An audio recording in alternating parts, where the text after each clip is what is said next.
Take me for what I am. Whitney Houston wins the Grammy for Album of the Year. She is at the very top. The entire world is at her feet. 18 years later, they found her dead in a bathtub at the Beverly Hilton Hotel, submerged in 12 inches of water. Room 434. She was 48 years old. She was alone.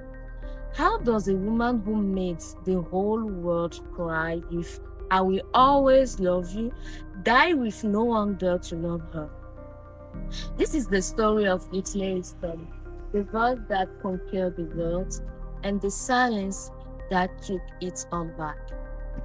Whitney Elizabeth Houston was born on August 9, 1963 in Newark, New Jersey. She was born into music.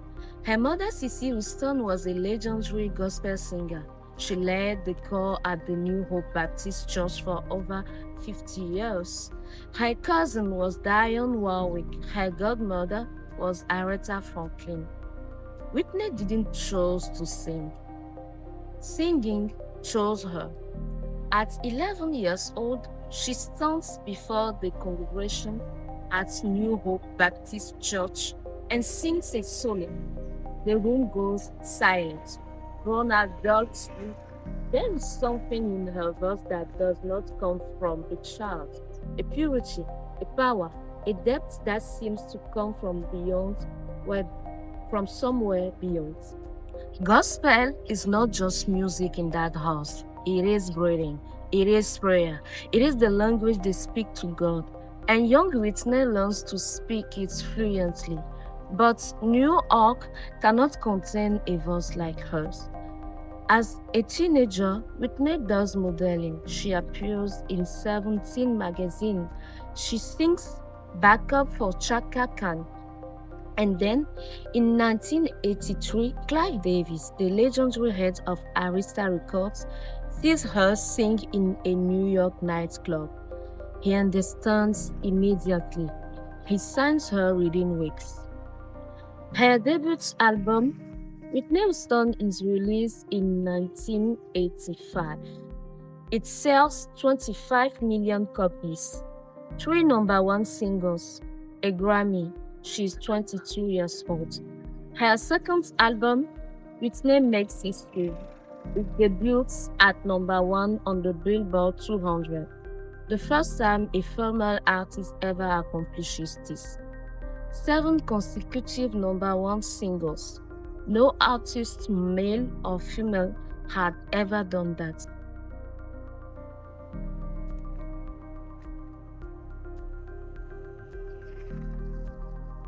Then comes The Bodyguard. In 1992, Whitney Houston stars in her first film and records the soundtrack. The lead single, I Will Always Love You, was originally a country song by Dolly Parton. Whitney transforms it into something the world has never heard.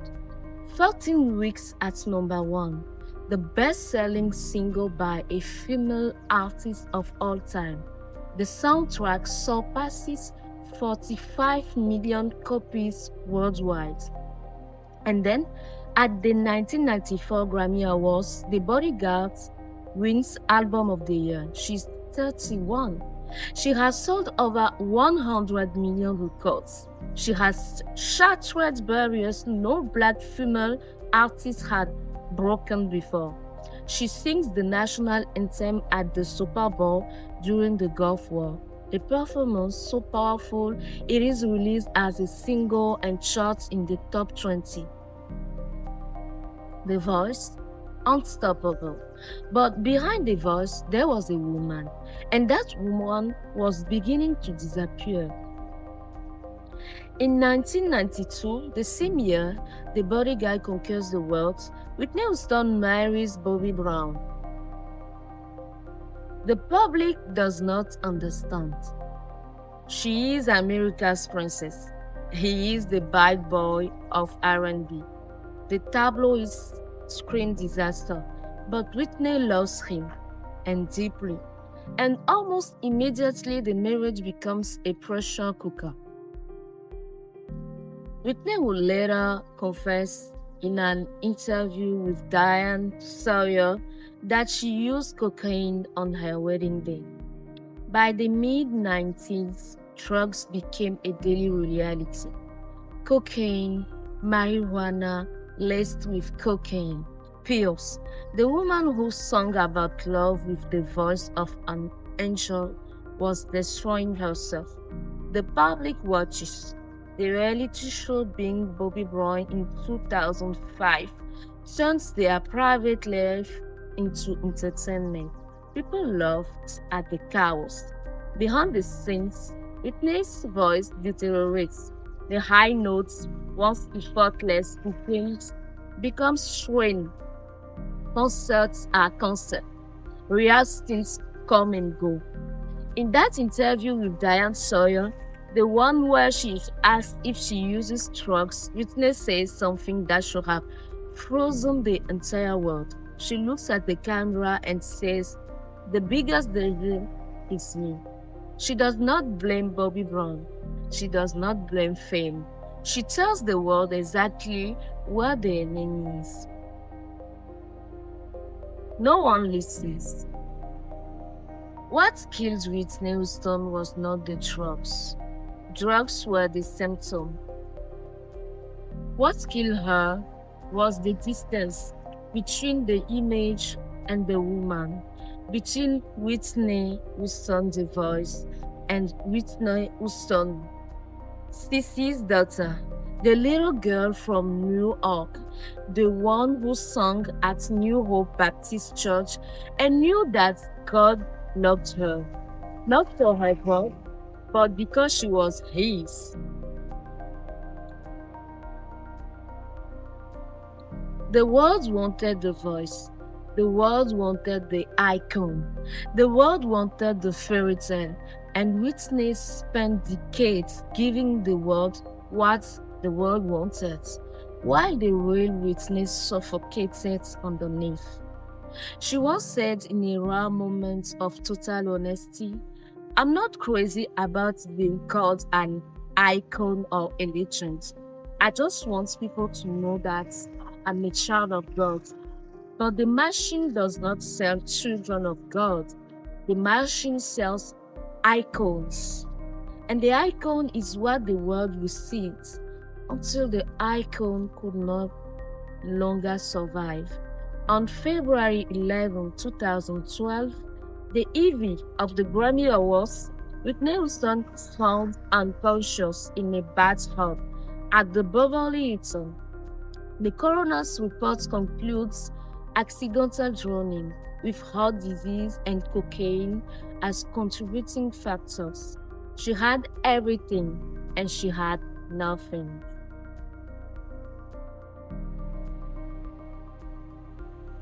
There is a verse in the Gospel of Mark, chapter 8, verse 36. Jesus asked a question, For what shall it profit a man if he shall gain the whole world and lose his own soul?"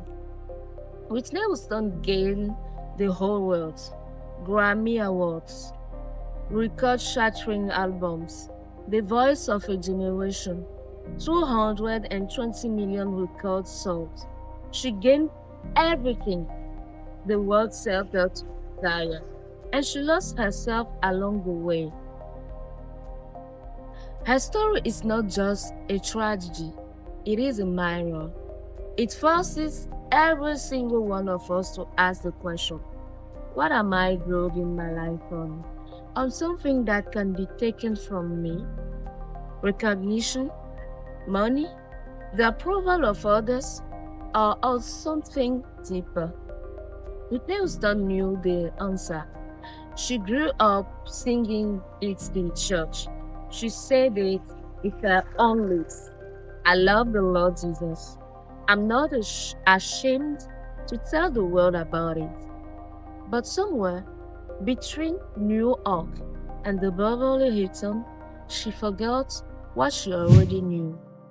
The applause of millions, will never replace the love of the one who created you. That is the lesson Whitney Houston's life was always trying to teach her and us.